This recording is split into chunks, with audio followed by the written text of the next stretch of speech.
सुप्रभात छात्रों, कैसे हैं आप? अच्छे हैं ना? चलिए, अभी तक हम पढ़ रहे थे विशेषण, है ना। और विशेषण के अंतर्गत हमने कितने विशेषण पढ़े थे? गणनावाचक, क्रमवाचक, संख्यावाचक के अंतर्गत हमने पढ़े थे गणनावाचक, क्रमवाचक, आवृत्तिवाचक, समुदायवाचक और प्रत्येकवाचक। फिर हमने अनिश्चयवाचक विशेषण और परिमाणवाचक विशेषण और संकेतवाचक विशेषण, है ना। इतने हम पढ़ चुके थे। अब हम विशेषण की अवस्थाएं पढ़ेंगे। मतलब विशेषण की कितनी अवस्थाएं होती हैं? विशेषण की 3 अवस्थाएं होती हैं। एक तो जो मूल रूप में विशेषण होता है वो, ठीक, फिर उससे अच्छा और फिर उससे भी अच्छा, है ना। ये 3 अवस्थाएं होती हैं किसकी? विशेषण की। चलिए, अब हम विस्तृत रूप से चर्चा करेंगे विशेषण की, है ना। विशेषण की अवस्थाएं। विशेषण की 3 अवस्थाएं होती हैं। जब 2 या 2 से अधिक व्यक्तियों या वस्तुओं की तुलना की जाती है तब हम विशेषणों का प्रयोग करते हैं। और ये जो तुलना होती है इन तुलनाओं की 3 अवस्थाएं होती हैं। समझ गए हो कि वह अच्छा है, हम कहें कि यह पुस्तक अच्छी है लेकिन ये दूसरी पुस्तक उससे भी अच्छी है और ये वाली सबसे अच्छी है ना। इस तरह से अगर हम कहें तो ये क्या हो गया? एक तुलना हो गई।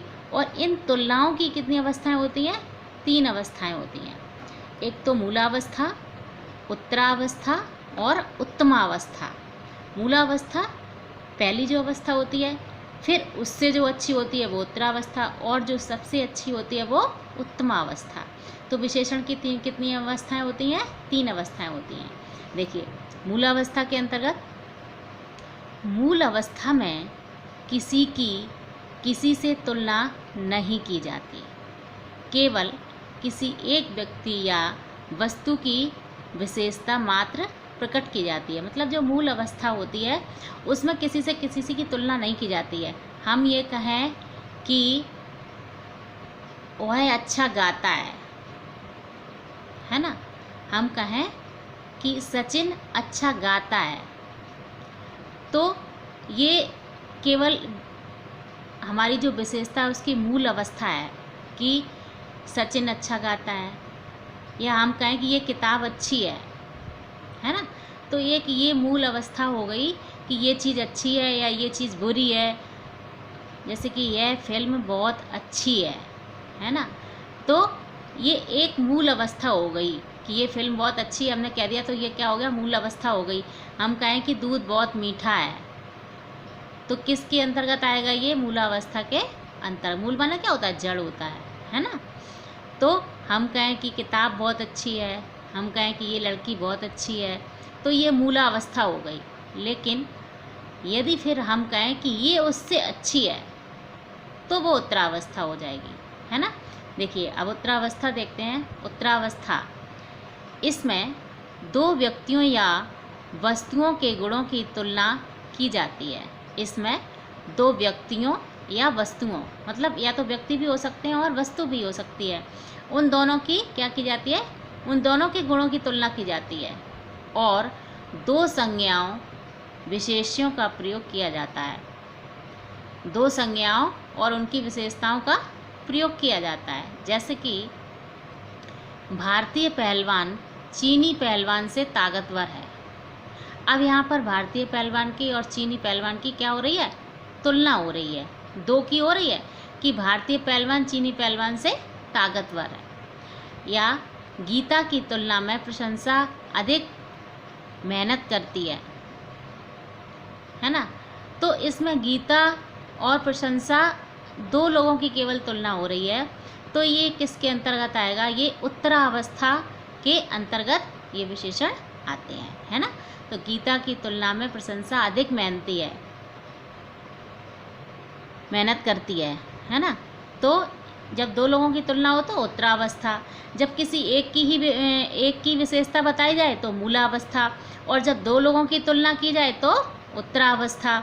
उसके बाद आती है उत्तमावस्था।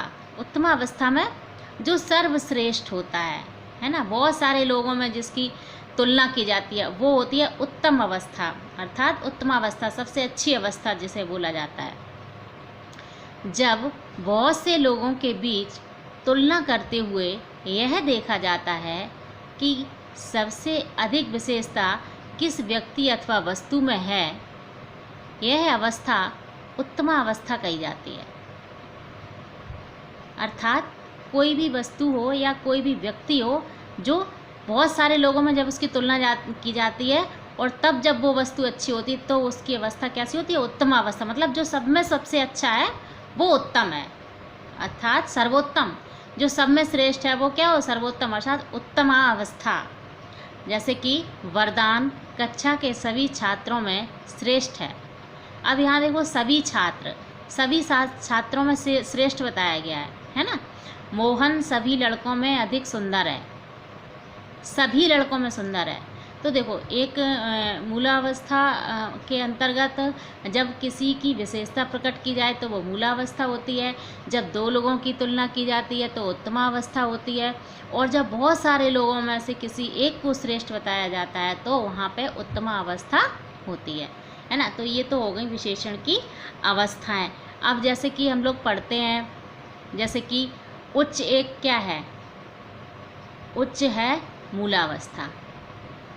अब उच्चतर और उच्चतम, जैसे कि कहें कि वह पहाड़ी ऊंची है, फिर हम कहें कि वह पहाड़ी दूसरी पहाड़ी से उच्चतर है, और हम फिर कहें कि वह पहाड़ी उच्चतम है।